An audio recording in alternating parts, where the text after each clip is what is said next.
नमस्ते, मैं मीना कालोया विद्या भारती की इन ऑनलाइन क्लासेस में आप सभी का स्वागत करती हूँ। हमारा इंग्लिश कंपल्सरी में टॉपिक चल रहा था पोएम का, जिसमें अपनी पोएम का जो टॉपिक था वो था द स्नेयर। उसके हमने 2 स्टेंजा कर लिए थे। आज अपना तीसरा स्टेंजा चल रहा है। आज हम तीसरे स्टेंजा को देखेंगे। देखिए बच्चों, ये जो 4 लाइनें हैं इसमें अपने को पता चलता है इसमें जो पोएट है वो क्या कहना चाह रहा है।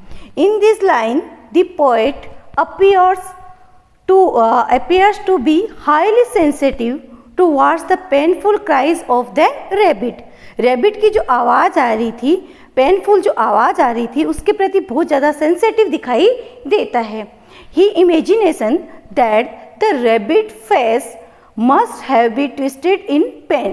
वह इमेज करता है कि मानो रैबिट जैसे जैसे उसको पुकार रहा है उसका जो चेहरा है वो सिकुड़ता जा रहा है। इन लाइनों में वो अपने को ये बताना चाह रहे हैं। आगे वो ये भी एक्सप्लेन करते हैं, वो ये भी बताते हैं कि he condemns men's cruelty to innocent animal. वो यहाँ पर अपने को ये भी बताते हैं, वो निंदा करते हैं किसकी, मानव की, जो बड़ा क्रूर हो गया है किसके प्रति, जो बेचारे मासूम से जानवर उनके प्रति। यहाँ पर हम जो स्टेंजा पढ़ रहे हैं उसमें हम पढ़ेंगे कि जब रैबिट क्राइज करता है, चिल्लाता है किसके लिए, एड के लिए, तो उसका जो फेस है वो कैसा हो जाता है। तो देखिए, मेकिंग एवरीथिंग अफ्रेड, यहाँ पर जेब स्टेफेंस कह रहे हैं making everything afraid, wrinkling up his little face as he cries again for aid and I cannot find the place। तो देखिए, द स्नेयर अपनी पोएम है, यहाँ पर देखिए मेकिंग एवरीथिंग अफ्रेड, कि प्रत्येक चीज को भयभीत करते हुए, wrinkling up his little face as he cries again for aid। आगे जो पोएट है वो ये कह रहे हैं कि जैसे ही, एड का मतलब हेल्प करना, और जैसे ही वह वापस से चीखता है किसके लिए, सहायता के लिए, तो रिंकलिंग अप का मतलब होता है ट्विस्टेड इन पेन। उसका जो चेहरा है वह सिकुड़ जाता है। कब? जब वह छोटा सा चेहरा वापस से सहायता के लिए चीखता है और पुकारता है। And I can not find the place, और मैं अभी भी वह स्थान नहीं ढूंढ सकता हूँ जहाँ पर कि उस जानवर को क्या कर रखा है, कैद कर रखा है, उसे ट्रैप्ड कर रखा है, उसे स्नेयर में डाल रखा है। यहाँ पर जो पोएट है वो अपने को ये बताना चाह रहा है, वो इमेजिन कर रहा है, वो जो उनकी इमेजिनिंग पावर है, जो उसका सेंसिटिव मूड है, जो उसका एटीट्यूड है, उसके बारे में बताया जा रहा है कि वह उस रैबिट को लेकर के कल्पना करता है, इमेज करता है कि उसको एक जाल में फंसा दिया गया है, और वहाँ से जैसे ही वह पुकारता है किसके लिए, एड के लिए, तो उसका जो चेहरा है वो कैसा हो जाता है, ट्विस्ट हो जाता है, ट्विस्टेड इन पेन। उसका जो चेहरा है वो किसमें, दर्द के कारण सिकुड़ जाता है, मुड़ जाता है। इस तरह से वह छोटा सा जानवर बार बार क्राइज कर रहा है किसके लिए, हेल्प के लिए। और इस आवाज़ को सुनकर के सारा का सारा जो वातावरण है वो क्या हो गया है, फ्राइटेंड हो गया, अफ्रेड हो गया है। सारा का सारा जो वातावरण है वो कैसा हो गया है, भयभीत हो गया है। आगे हम देखते हैं, 4 लाइनें हमने पढ़ी, उसमें हमने देखा कि कैसे जो रैबिट है उसका जो फेस है वो रिंकलिंग हो जाता है, अर्थात ट्विस्टिंग हो जाता है, किसके कारण, पेन के कारण। और वह जो आवाज़ लगाता है किसके लिए, हेल्प के लिए, लेकिन वह आवाज़ उसके कानों तक पहुंचती है, लेकिन उसे पता नहीं चलता है पोइट को कि वह आवाज़ कहाँ से आ रही है। अब हम अगला स्टेंजा कर रहे हैं, जिसमें मैंने आपको बताया था जब हमने इस पोएम को स्टार्ट किया था कि इस पोएम की ये खासियत है कि इसकी जो स्टेंजा है, उसके स्टेंजा की जो लास्ट लाइन है, फर्स्ट स्टेंजा की लास्ट लाइन सेकेंड स्टेंजा की फर्स्ट लाइन बनेगी। वैसे ही सेकेंड स्टेंजा की जो लास्ट लाइन है वो थर्ड स्टेंजा की फर्स्ट लाइन बनेगी। अब यहाँ पर चूंकि ये अपना लास्ट स्टेंजा है, इसलिए यहाँ की जो फर्स्ट लाइन है वो थर्ड स्टेंजा की जो लास्ट लाइन थी वो फर्स्ट लाइन यहाँ पर बन गई है। अब हम इसको देखेंगे और इसको समझेंगे। ये अपने को पता है कि the poem the snare shows the poet's pity for animal, ये अपने को पता है। When he suddenly hears painful voice of the rabbit, he becomes restless to rescue trapped जो रैबिट है, ट्रैप्ड रैबिट। आगे देखिए वो क्या कहना चाह रहा है कि ये जो आवाज़ है किसकी, जो रैबिट है उसकी जो आवाज़ है वो उसके अंदर क्या भावना पैदा कर देती है, लिटिल वन, एक स्मॉल, ऐसे लगता है कि मानो वह जो रैबिट है वह रैबिट नहीं होकर के एक स्मॉल चाइल्ड है।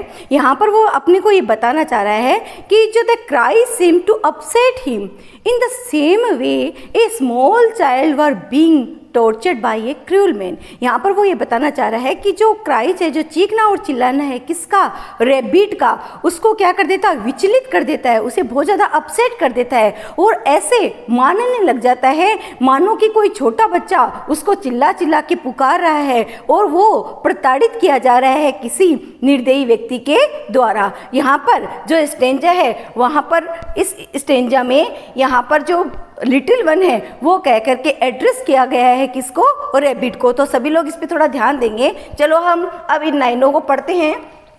And I can not find the place, और मैं, वो क्या कह रहा है, पोइट ये कह रहा है, जेम्स स्टेफेंस ये कह रहे हैं कि मैं उस स्थान को प्राप्त नहीं कर सकता हूँ जिस स्थान पर रैबिट फंसा हुआ है।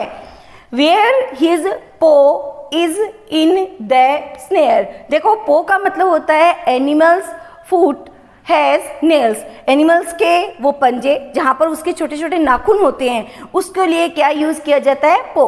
तो देखिए वेयर हिज पो इज इन द स्नेयर, कि उसके जो पाँव हैं, जो पंजे हैं, कहाँ पर जाल में या पिंजरे में फंसे हुए हैं ये मैं पता नहीं लगा सकता कि वह स्थान कहाँ पर है जिस स्थान पर उसका जो पंजा है, उसका जो पाँव फंसा हुआ है।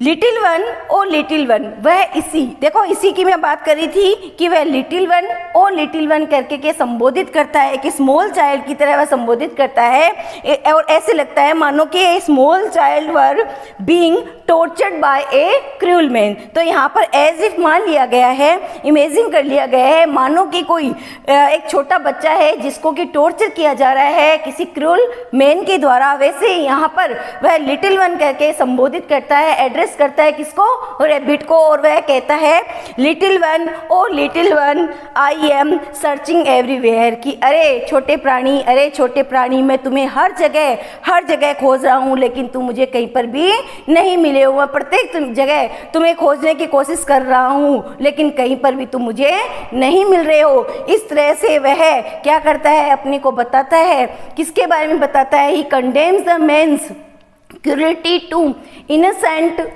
एनिमल्स, इनोसेंट एनिमल के बारे में वह बताता है कि व्यक्ति जो मानव है वह कैसे क्रूर हो जाता है किसके प्रति, जो जानवर है उनके प्रति, और वह उसको किस में कैद कर लेता है, पिंजरे में कैद कर लेता है। इस तरह से हमने देखा है कि ये पोएम जो है वो किसको लेकर के है कि हमें क्या नहीं करना चाहिए, जो जानवर है उनको कभी भी एक स्नेयर में नहीं डालना चाहिए, क्योंकि जब वो स्नेयर में चले जाते हैं तो उनकी जो आवाज़ निकलती है तो आवाज़ कैसी होती है, वो क्राइज कैसी होती है, पेनफुल होती है, बहुत ज़्यादा दर्द से भरी हुई होती है, और वह बहुत ज़्यादा दर्द उत्पन्न कर देती है जब वह बहुत ज़्यादा अफ्रेड उत्पन्न कर देती है, एटमॉस्फेयर को भयभीत कर देती है जब वह आवाज़ उस पिंजरे से बाहर निकलती है। तो हमने इस पोएम में देखा, हमें ये पोएम मैसेज दे रही है कि हमें किसी भी वाइल्ड एनिमल को क्या नहीं करना चाहिए, स्नेयर में नहीं डालना चाहिए, उन्हें अपने को फ्री छोड़ देना चाहिए, क्योंकि जब कभी भी हम उनको पिंजरे में डालते हैं तो उनकी जो वॉइस है वो पेनफुल हो जाती है और हमेशा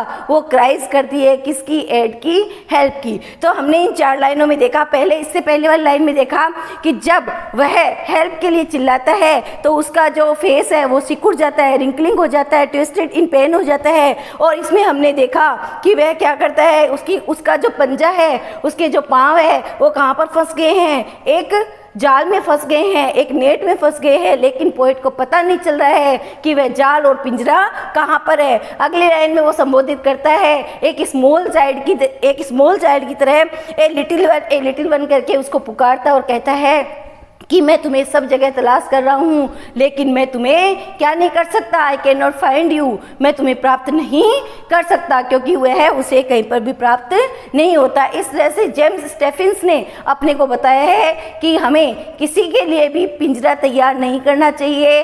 वह जो एनिमल है वो वास्तव में कैसे होते हैं, इनोसेंट होते हैं। उनके प्रति हमारा जो मूड होना चाहिए वो कैसा होना चाहिए, सेंसिटिव मूड होना चाहिए। इस तरह से मैं आशा करती हूँ कि आपको ये पोएम अच्छे से समझ में आ गई होगी।